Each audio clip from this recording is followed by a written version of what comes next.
다음은 회사의 채무에 대한 사원의 책임에 관한 설명이다. 옳은 것은 1번 합자회사의 무한책임 사원이 퇴사하여 그 등기를 한 때에는 그 후에 회사가 무자력이 되어도 회사 채권자에 대하여 회사 채무에 대한 책임을 부담하지 않는다. 자, 틀린 지문이죠.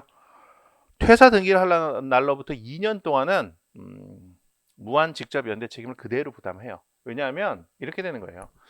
합자회사의 경우에 무한 책임 사원이 있죠.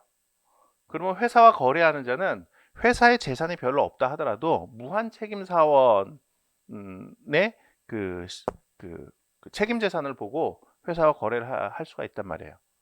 그러니까 회사와 거래하려는 자는 무한 책임 사원한테 책임을 추궁할 거 그걸 생각하고 회사에 재산이 없어도 회사와 거래를 한단 말이야. 그래서 거래에 들어서 채권을 취득했는데 무한 책임 사원이 퇴사를 해버리면 그럼 책임 재산을 상실하게 되는 결과가 발생하잖아요. 그러면은 회사 채권자의 이익을 해할 수가 있죠. 그래서 퇴사 등기를 한 날로부터 2년 동안은 그 책임을 존속하도록 한 거예요. 회사 채권자 보호를 위한 거예요. 2번 한명회사의 사원은 출자를 이행하면 회사 채무에 대한 책임이 없다. 자, 틀렸죠. 한명회사의 사원은 무한 직접 회사의 채무에 대해서 무한 직접 연대 책임을 지죠. 출자 의무를 이행한다고 해서 회사 채무에 대해서 책임이 없다. 이거는 주식회사 유한회사 유한책임회사에서의 사원의 얘기죠. 3번 한명회사로부터 합자회사로의 조직변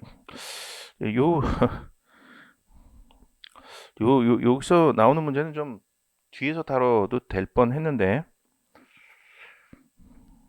여기서 그냥 할게요. 이거는 한명회사로부터 합자회사로의 조직 변경이 이루어진 경우 무한책임사원에서 유한책임사원으로 된 자는 종전의 회사 채무에 대하여 유한책임을 진다. 자, 틀렸어요. 이것도 조직 변경을 하면 종전의 무한책임이었던 자는 조직 변경 등기를 한 날로부터 2년 동안은 여전히 무한책임을 그대로 져요.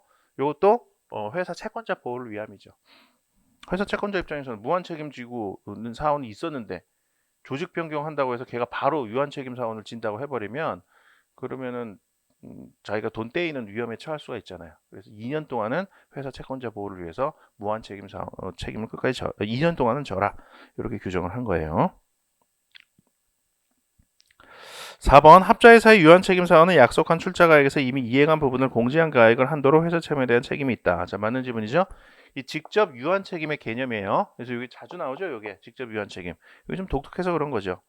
간접 유한책임은 사실 뭐 출자만 이행하면 된다 이런 거니까 내용이 간단하죠. 근데 아니 직접 책임을 지는데 어떻게 유한책임을 지지? 뭐 이게 좀 이해가 잘 안 될 수 있는데 출자하기로 한 금액 중에서 아직 이행하지 않고 있는 범위 내에서 회사 채권자에 대해서 직접 책임을 진다. 이런 의미라는 거.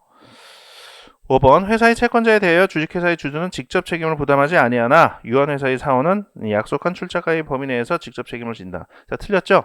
앞부분은 맞는데 뒷부분이 틀려요. 이 뒷부분은 지금 유한회사의 사원은 직접 유한 책임을 진다. 이런 취지야 지금 지문의 취지는. 근데 그렇지 않죠.